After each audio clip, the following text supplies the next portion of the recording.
peek at the agenda, we have two public hearings today. First is 241 Columbia Street. Second is Promenade Hill Park.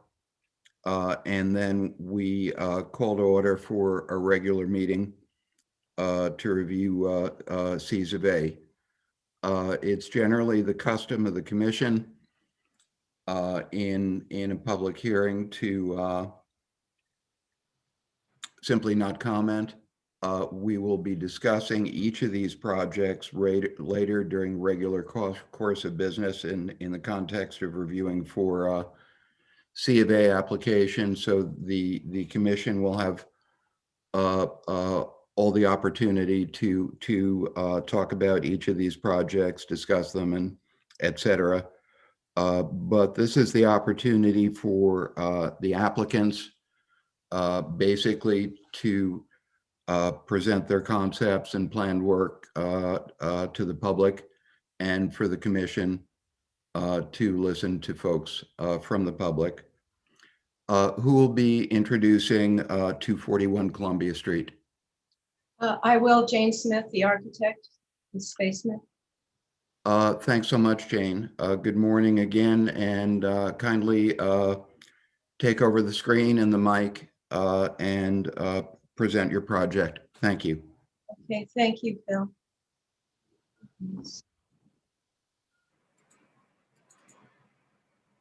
Okay, so I am representing the Columbia Lodge project, which is a building that that the community has been very excited to have the ability to preserve. It has a long history within the community. We came before the Preservation Commission earlier this year to start the stabilization of the project. This is the state that the building is in currently. And what we have done is we are stabilizing the building. We are replacing the windows with like windows, but that are thermally stronger windows with a bit of a different paint configuration that you will see, but that was approved and underway. The siding is being restored. The roof is being replaced with a metal roof. And so work is underway to save this building that was really on the verge of major construction issues. The site is between Columbia Street and Prison Alley. We've submitted to the building inspector a zoning plan, and we will be going before zoning to be able to make sure that we fully conform. So that would be the next step after this hearing, is to go before zoning. But again, we have presented those drawings to the building inspector. What we're looking today is we're seeking for on the lower entry to lower the entry with stairs half inside and outside, allowing for safe, code compliant entry stairs. The stairs that were there before were not code compliant. Plus they went out into the sidewalk area. The entry roof, we're proposing a standing seam metal to match the main roof, which has already been approved. The entry doors to be new, energy efficient, and modeled to reflect design of former entry doors. So those will be custom hardwood doors with glass in them. We'll show you on the elevation. We propose to replace the existing basement door, moving it to the east so that it is not underneath the main entry. The door will be similar to, to the main entry doors. At the cupola at the top of the building, to replace the unweathered louvers, which are open to the inside with awning windows on 3 sides to fit the existing openings. with divided lights to reflect the divisions of the double hung windows below. And finally, to add a greenhouse, not quite finally, to add a greenhouse at the rear facade. And it's a light metal and glass structure attached to the rear of the building. The intent is not to make it look like the existing building, to let the beautiful form of the existing building stand on its own. It will allow for the accessible entry and toilet on the alley side of the building. And again, the detailed plans of this and the ADA accessibility have been presented to the building inspector. And finally, to cover the existing stucco base with a wide board wood siding so that there is a sense of continuity between the top and the bottom of the building, because again, the bottom part of the building is at the street level. So this is, let me see if I know how to zoom the other direction a little bit. Okay. So this is the front facade. You can see, I'll speak from the bottom up. So to the left, you see the new custom wood entry door that complements the main door. You see going up to the front door these are new custom painted metal or just regular wood steps, tread and rise wood steps with a custom rail that will have a detail of that later on. You see the 7-inch flat nickel gap cedar wood to match the wood above on the main building. But the idea is to have it be distinctly different so that it's clear what was the existing cedar building and what is not. So to again retain that initial existing form. There are new custom wood doors, again to match that the doors to be similar to the doors that you saw in the first existing photo that I put forth.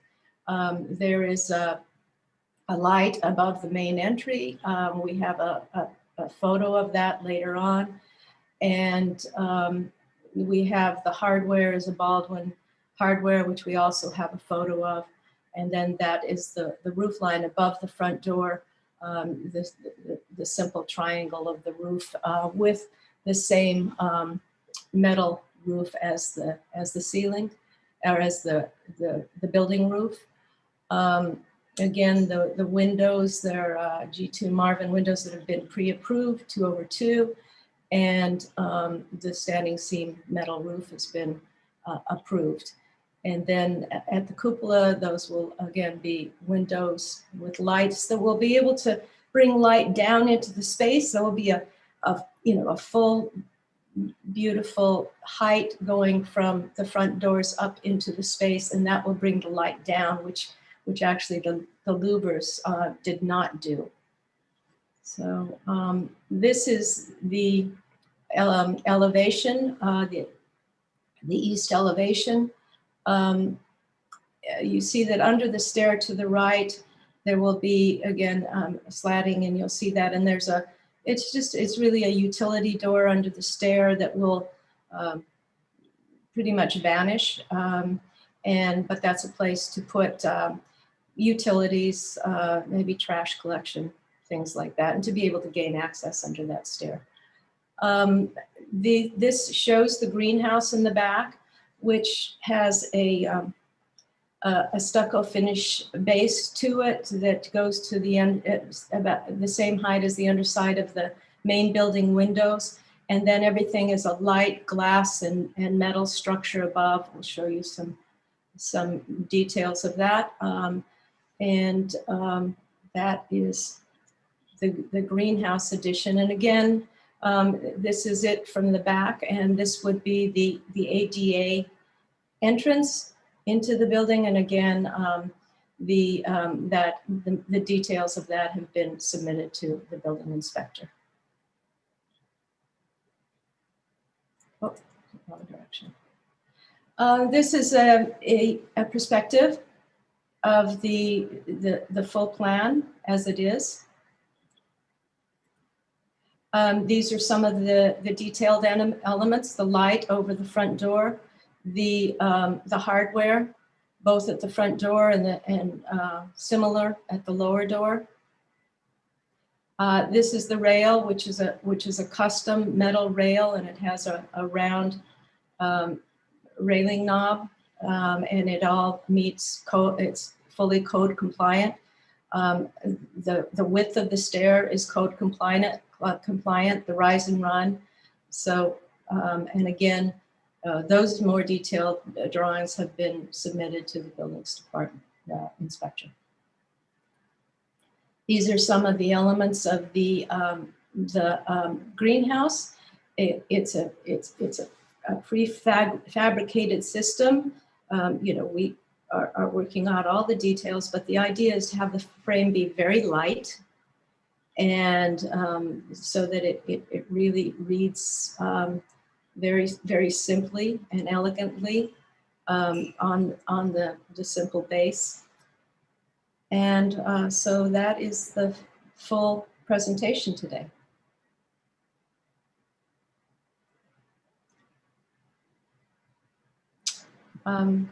And so what do I do now? You're on mute, Phil.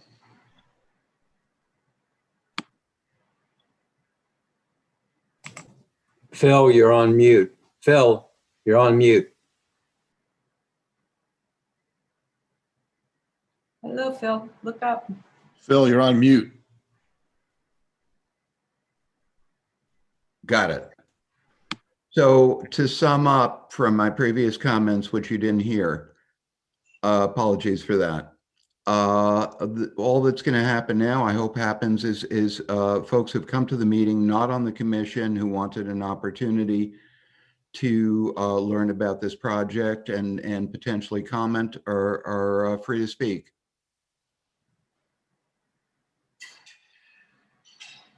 Somebody want to start? Anyone? Yeah, I guess we could start. Hi, Phil. If you remember me, Chris Perry from a few years back on the commission. I do indeed, Chris. How are you? Good to see Very you. well. Thank you. Yeah, my name is Chris Perry. I'm here with my wife, Catherine Dwyer. We own a building on Warren Street, which has at the back, faces Prison Alley. We're at 256 Warren. And we're both design professionals. I'm an architect and associate professor and associate dean at RPI, and Catherine is a landscape architect and adjunct associate professor at Pratt Institute in Brooklyn.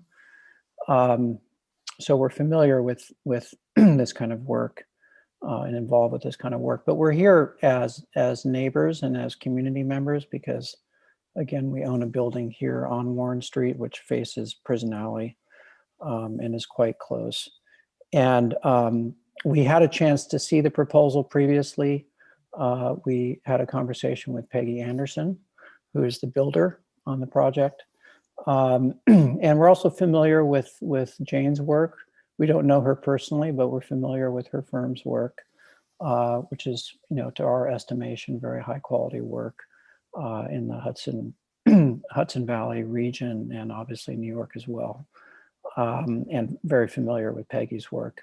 But just wanted to say, as members of the community and more specifically neighbors that will be in relatively close proximity to the proposed project, that we're quite happy to see this kind of proposed work taking place, just in terms of, obviously, I think as many are familiar, there are quite a few buildings on Columbia that are in disrepair. And to see a building like this one, which obviously has historic value, it's a unique building, being repurposed and renovated, obviously with some alterations that, as we understand it, are kind of necessary in terms of its functionality, but with what seems to us to be a pretty high level of sensitivity to restoring the building as much as possible to its original state, that we're just very happy to see this kind of work being developed, assuming it's approved, of course. in terms of just general improvement and contribution to Hudson more broadly, but more specifically to our neighborhood. I don't know, Catherine, if you want, oh, we We're can just, sharing headphones. sometimes we split, we're here in the same office here, so you can just to the computer. I just want to second what Chris said, that we did spend a little bit of time in asking questions regarding some of the, the alterations which seem necessary given code, given access. But it just looks like a real gem of a building that we've been paying attention to for some time. So it's very happy to see something like this being brought into kind of 21st century life in Hudson. Terrific, thank you. I see, I think, Ronald, you have your hand up, if Yes, I'm reading that correctly. Yes. Okay, so speak. Okay. I have no issue with the window replacements, the removal of the external structure covering the landing at the front, the vestibule that is, and the addition of a greenhouse at the rear. I share the reservations of some commissioners about the cladding of the basement level in wood. Commissioners speculated at the HPC meeting of September 11th, 2020, that work on the building might lead to additional discoveries bearing on the history of the building and possible evidence of original fabric, specifically in the case of Commissioner Bowl, whether the vestibule was originally a covered porch. I would like to ask if any such discoveries have been made in the course of work, or if research by the architect or the building owner, for example, has brought any such information to light. My concerns involve the proposed moving and replacement of the main tower entrance. Lowering this entrance in this proposal requires moving the central basement entrance to a location at the left of the building, looking at it from the front, and thus disrupting the symmetry of the building's facade. Commissioner Bowl has suggested remedying this disruption by installing a balancing door, either functioning or just a niche on the right. Of course, if the tower entrance is not lowered, the basement entrance need not be moved. I ask the Commission to consider the necessity and appropriateness of lowering the tower entrance. Additionally, I have concerns about the replacement of the tower entrance doors in kind. In the HPC meeting of December 4th, 2020, Ms. Smith first stated that these doors were original, then quickly amended the statement to not necessarily original. Are they original or not? It can probably be safely concluded that they are old and have long been part of the building. It is a general maxim of historic preservation that original material should be preserved whenever possible. Replacement in kind would involve discarding these possibly original doors. When serving on the Commission, Ms. Smith, in a December 10th, 2010 HPC discussion of the General Worth House, stated that this Commission's, quote, bias must be towards preservation, not demolition, unquote. I ask the Commission to consider the appropriateness of discarding possibly original material, or of preserving material which, if not original, has long been an element of the building. In the discussion of the designation of this building, the simple elegance of its design was clearly an influential factor. The configuration of its facade should not be altered unnecessarily, and original fabric should be preserved. And now I would like to ask if Matt McGee may read his statement. Sure. Matt, are you there? Yes, my name is Matt McGee. Old Shiloh, an act of inclusion. The recently rebuilt stairs at 214 Allen Street, as approved by Code Enforcement and the Historic Preservation Commission, could be a model for rebuilding the historic steps of Old Shiloh, leaving a 6-foot wide sidewalk for pedestrians, without any changes to the layout of the front of the building, and no added cost for moving steps to the interior, lowering the tower doors, and taking down foundation stones to move the basement door out of alignment. This reading from the history of Old Shiloh Baptist Church may inform the actions taken today. Here with harmonious efforts, the shepherd and flock cleared the way and built the foundation walls for Shiloh Baptist Church on October 20, 1920, and the work was completed by 1924. The site was only recently given historic preservation protection by the City of Hudson, an act of inclusion that gave a kind of recognition to those so long denied equality. Yet here we are, proposing to destroy the work of their own hands, the laying of this local stone, the raising up of these boards, to build this place of refuge and community some 100 years ago, at a time when inequality was rampant. The commissioners, as shepherds of this legacy, should protect the handiwork of this shepherd and their flock. Give the city a place of history and true inclusion for us all. Thank you. Thank you very much, Matt. Are there other folks who wish to speak? If not, then, pardon?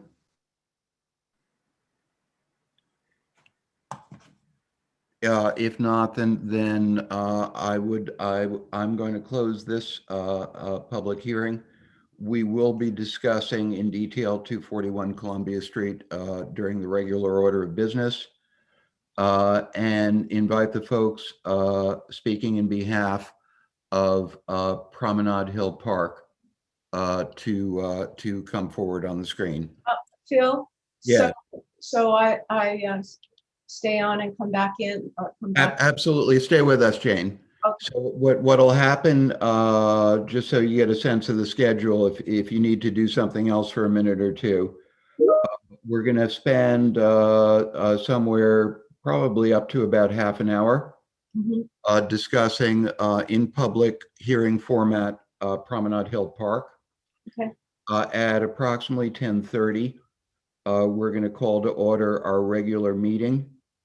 Vote on the minutes. There are no C of A votes, so very quickly after 10:30, we will come back to 241 Columbia Street. Okay, good. Thank you, everyone. You're very welcome. Who's here today to speak in behalf of Promenade Hill Park?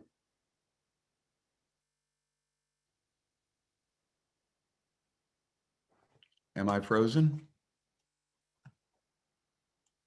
No one is here from, It may be they thought it was starting at 10. So we're gonna take a pause then. You're absolutely, thank you, Miranda. Common sense prevails. It's not 10 o'clock yet. I appreciate that. Okay. We're on, oh, here we go. I see someone familiar. If that's not Michael. Hi, good morning. Hey, Michael, good morning. What'd I miss? We know your timing's perfect. Absolutely perfect. Do you have your folks, or are you comfortable going ahead with your team to talk about Promenade Hill Park? I think they're coming on at 10, so I think they're not on yet, right? So we'll Shouldn't just we wait till 10 in case there's other members of the public that want to speak on? Yeah, we're going to. I give that a yeah. All right, we're waiting.